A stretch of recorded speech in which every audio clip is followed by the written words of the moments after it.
Al-Quran, hukum yang hidup. Di sebuah negeri yang jauh, terhampar lembah-lembah hijau dan gunung-gunung menjulang. Penduduknya hidup dengan tata krama, namun ada kekosongan yang tak terucap di hati mereka.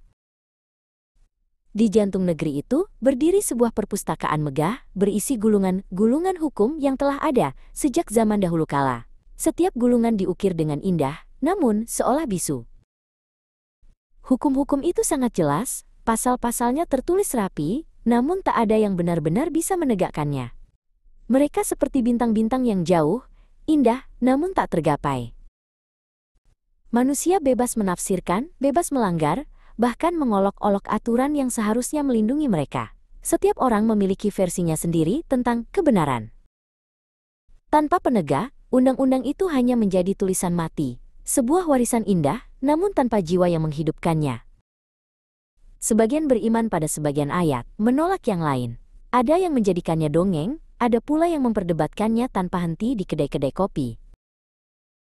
Itulah ayat-ayat Allah yang kami bacakan kepadamu dengan sebenarnya, maka dengan perkataan mana lagi mereka akan beriman setelah Allah dan ayat-ayatnya. QS. Al-Jasiyah 6.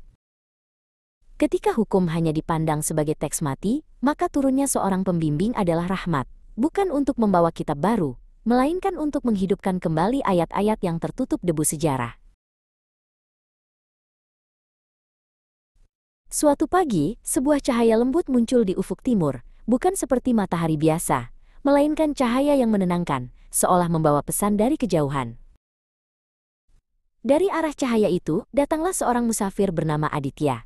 Ia berjalan dengan tenang, tatapannya penuh kebijaksanaan, seolah membawa rahasia alam semesta. Aditya tidak berbicara banyak, namun kehadirannya memancarkan kedamaian.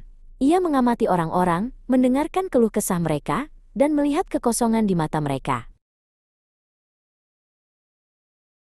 Gian, yang telah lama mencari jawaban, merasakan tarikan yang kuat pada kehadiran Aditya. Ada sesuatu yang berbeda, sesuatu yang hidup dalam dirinya.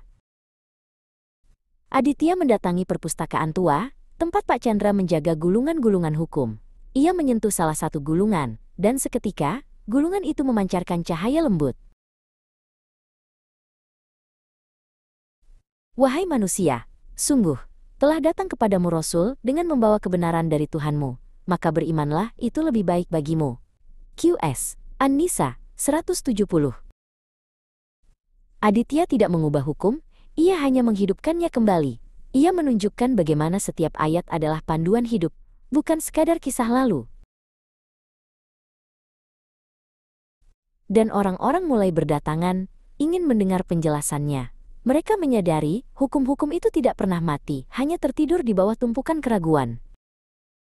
Perpustakaan yang dulu sunyi kini ramai. Gulungan-gulungan hukum memancarkan cahaya terang, seolah setiap kata telah menemukan suaranya. Dian, dengan pemahaman yang baru, kini mampu menengahi perselisihan di pasar. Kata-katanya bijak, karena ia berbicara dengan cahaya hukum yang hidup. Negeri itu bertransformasi. Hukum-hukum yang hidup membimbing setiap langkah, setiap keputusan. Kedamaian dan keadilan bersemi di setiap sudut.